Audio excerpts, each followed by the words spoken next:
Shalom Bapak Ibu Saudara-saudara yang terkasih dalam Tuhan Yesus Kristus. Kembali lagi kita berjumpa dalam program yang sama tentunya yang kita selalu nanti-nantikan di setiap pagi hari, Morning Grace by The Grace. Dalam kesempatan kali ini sebelum kita masuk ke dalam satu perenungan kita, satu bacaan firman kita yang coba kita renungkan secara bersama-sama, mari kita arahkan hati dan pikiran kita kepada Tuhan, kita minta bimbingan Roh Kudus, untuk pada akhirnya kita dapat memahami maksud dari firman dalam kesempatan di hari ini. Mari kita berdoa. Kembali kami datang kepadamu ya Tuhan untuk mengucap syukur untuk setiap penyertaan yang selalu nyata dalam kehidupan kami. Kami bersyukur ya Tuhan karena Engkau boleh membangunkan kami setiap harinya untuk kami dapat diberikan kesempatan yang baru untuk menjalani hari-hari kami dengan semakin baik. Dalam kesempatan ini ya Tuhan, sebelum kami mungkin terjun ke dalam aktivitas kami, pribadi lepas pribadi, kiranya Tuhan boleh mau sertai kami. Tuhan boleh memampukan kami untuk dapat memahami maksud dari firman-Mu, maksud dari perenungan ini ya Tuhan. Agar dalam setiap hal yang coba kami renungkan, biarlah kami dapat memahaminya dan melakukannya. Biarlah hikmat dan kebijaksanaan daripada Tuhan boleh tercurah dalam kehidupan kami, agar kami mampu menjalani kehidupan kami semakin baik hari demi hari. Terima kasih Tuhan Yesus, terima kasih. Dalam nama Tuhan Yesus Kristus kami telah berdoa dan mengucap syukur. Amin.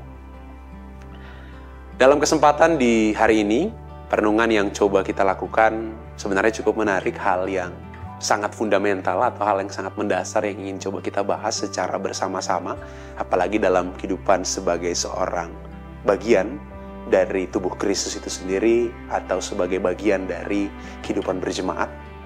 Mari kita buka bacaan kita yang terambil dari surat Paulus kepada jemaat di Filipi, atau lebih tepatnya Filipi pasal 2, ayatnya yang kedua sampai ayatnya yang kelima. Saya ulangi, Filipi pasal 2, ayat 2 sampai ayatnya yang kelima. Jikalau kita sudah mendapatkannya, Filipi pasal 2, ayat 2 sampai ayat 5, izinkan saya membacakannya untuk Bapak Ibu, Saudara-saudari sekalian. Filipi pasal 2 ayat 2 sampai ayatnya yang kelima. Karena itu sempurnakanlah sukacitaku dengan ini. Hendaklah kamu sehati sepikir dalam satu kasih, satu jiwa, satu tujuan. Dengan tidak mencari kepentingan sendiri atau pujian-pujian yang sia-sia. Sebaliknya, hendaklah dengan rendah hati yang seorang menganggap yang lain lebih utama daripada dirinya sendiri. Dan janganlah tiap-tiap orang hanya memperhatikan kepentingannya sendiri, tetapi kepentingan orang lain juga.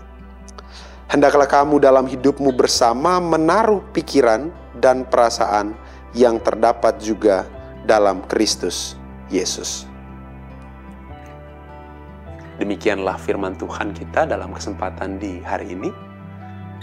Ketika kita membicarakan tentang kepentingan, satu hal menarik yang harus kita refleksikan melalui pertanyaan sederhana, kita tanya ke dalam hati kita, pribadi lepas pribadi. Lebih sering mana kita mengikuti kepentingan diri kita sendiri atau kita melakukan sesuatu untuk kepentingan orang banyak?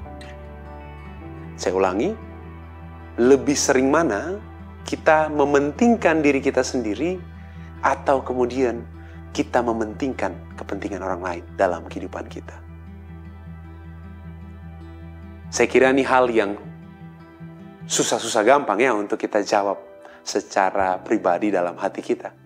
Karena tanpa kita sadari, pada dasarnya manusia itu mencari satu hal yang enak, satu hal yang seturut dengan keinginannya. Jadi bukan sesuatu yang tidak sesuai dengan keinginannya. Sehingga tanpa kita sadari juga hal itu yang mendikte kita, hal itu yang mengarahkan kita untuk berjalan hanya untuk mementingkan diri kita sendiri. Untuk memuaskan keinginan kita sendiri. Tanpa kita mementingkan orang lain dalam kehidupan kita. Nah, melalui perenungan kita dalam kesempatan kali ini dari bacaan kita, Filipi pasal 2 ayat 2 sampai 5, Paulus coba mengingatkan kita, Paulus coba mengarahkan kita untuk pada akhirnya kita bersikap rendah hati. Rendah hati dengan apa yang kita miliki, apa yang kita punya dalam kehidupan kita, Agar apa? Kita tidak hanya mementingkan diri kita sendiri, tapi kita juga dapat mementingkan orang lain dalam kehidupan kita. Satu ciri orang yang mementingkan dirinya sendiri ialah orang-orang yang tidak pernah mau bertanya kepada orang lain berkenaan dengan hal apa yang mereka gumuli. Kita tidak peduli dengan mereka, karena kita hanya fokus pada diri kita. Datang beribadah, iya datang beribadah. Datang bersekutu, iya datang bersekutu. Datang melayani, iya datang melayani. Tapi apakah kita pernah peduli dalam setiap persekutuan dan pelayanan tersebut kepada sesama kita? Apakah kita pernah tanyakan kepada mereka bagaimana kabarnya? Pastikan mereka jawab, oh baik-baik saja. Tapi kalau kita betul peduli kan kita dapat lihat matanya, kita dapat lihat wajahnya. Apakah betul sedang baik-baik saja? Kepedulian itulah yang diharapkan oleh Rasul Paulus dalam tulisannya dalam surat ini. Agar jemaat di Filipi tentunya dapat menaruh rasa kepedulian itu untuk saling mendukung, saling menopang satu sama lain.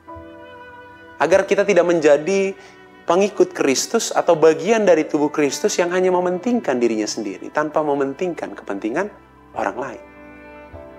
Kita merasa bahwa setelah kita menjalani hari-hari kita bahwa oh ya sudah, saya sudah mendapatkan apa yang saya mau, saya sudah melayani, saya sudah beribadah, saya sudah bersekutu, cukup. Tapi apakah itu hal yang diharapkan oleh Kristus? Nyatanya hal yang diharapkan Kristus melampaui ekspektasi kita. Bukan tentang sebanyak apa kita pelayanan, sebanyak apa kita bersekutu, sebanyak apa kita beribadah. Tapi tentang bagaimana kita menaruh kepedulian kita kepada orang lain. Kita menaruh kepentingan orang lain di atas kepentingan diri kita sendiri. Nah, sudahkah kita melakukan hal tersebut dalam kehidupan kita? Dalam kehidupan berjemaat kita? Jikalau belum, marilah kita belajar bersama. Biarlah perenungan ini menjadi satu hal yang boleh mengingatkan kita. Bahwa seringkali hal yang kita anggap cukup, nyatanya untuk meneladani Kristus kita harus melampaui hal tersebut. Kita harus naik level. Dari yang sekedar datang pelayanan dan bersekutu, tapi bagaimana kita juga dapat peduli terhadap sesama kita. Jadi bukan hanya sekedar, oh ya sudah, saya sudah dapat firman, saya sudah dapat berkat, dan cukup selesai. Saya sudah bisa pulang. Karena tanggung jawab saya sebagai pengikut Kristus sudah saya lakukan. Apakah itu betul-betul tanggung jawab yang diharapkan? Saya kira tidak, Bapak Ibu. Karena berangkat dari perenungan ini kita dapat melihat hal yang diharapkan untuk meneladani Kristus ialah bagaimana kita memiliki sikap atau hati sebagai seorang hamba. Bagaimana kita mau betul-betul melayani sama kita. Menaruh kepentingannya di atas kepentingan kita. Apakah sulit? Ya, sulit. Tapi siapa bilang memang menjadi pengikut Kristus itu hal yang mudah? Oleh karena itu, pentinglah bagi kita untuk belajar dan berefleksi. Mari kita saling merangkul, saling bahu-membahu untuk dapat mendukung satu sama lain. Bukan hanya sebatas sebagai, oh saya berteman. Tapi bagaimana kita betul-betul dapat menjadi keluarga baginya. Jadi biarlah melalui perenungan kita di kesempatan hari ini, kita boleh belajar. Marilah kita sehati dan sepikir. Dan mengarahkan tujuan kita satu secara bersama-sama. Hanya untuk kemuliaan Yesus Kristus. Dan bagaimana kita memiliki hati seorang hamba itu dalam kehidupan kita. Untuk menaruh kepentingan orang lain di atas kepentingan diri kita sendiri. Amin. Tuhan Yesus memberkati. Mari kita tutup dalam doa. Tak henti-hentinya kami mengucap syukur ya Tuhan untuk setiap hal baik yang boleh terjadi dalam kehidupan kami. Kami bersyukur karena Tuhan boleh mau terus menyertai kami. Tuhan tidak pernah meninggalkan kami ya Tuhan. Ampunilah kami ya Tuhan jikalau dalam keseharian kami, dalam aktivitas kami, rutinitas yang boleh kami jalani, seringkali kami tidak mementingkan orang lain. Seringkali kami hanya terfokus pada diri kami dan pergumulan kami. Biarlah melalui perenungan ini Tuhan kami boleh belajar secara bersama-sama. Kami boleh diingatkan bagaimana kami harus menaruh kepentingan orang lain, kepentingan sesama kami di atas kepentingan diri kami sendiri ya Tuhan. Biarlah Tuhan boleh mau ajar kami selalu untuk meneladani diri-Mu ya Tuhan. Biarlah Tuhan boleh mau ajar kami tentang arti menjadi pelayan yang sesungguhnya dalam tanggung jawabnya Tuhan. Tuntun kami ya Tuhan, agar kami dapat terus berjalan seturut dengan apa yang betul-betul Engkau kehendaki dalam kehidupan kami, dan bukan kami berjalan seturut dengan apa yang kami inginkan dalam kehidupan kami. Setelah ini mungkin kami akan kembali ke dalam aktivitas keseharian kami. Tuhan boleh mau sertai kami dalam aktivitas kami. Biarlah Tuhan boleh mau terus beserta, Tuhan boleh mau tuntun kami, agar dalam setiap hal yang kami lakukan untuk memuliakan Tuhan saja. Dalam nama Tuhan Yesus Kristus, kami telah berdoa dan mengucap syukur. Amin.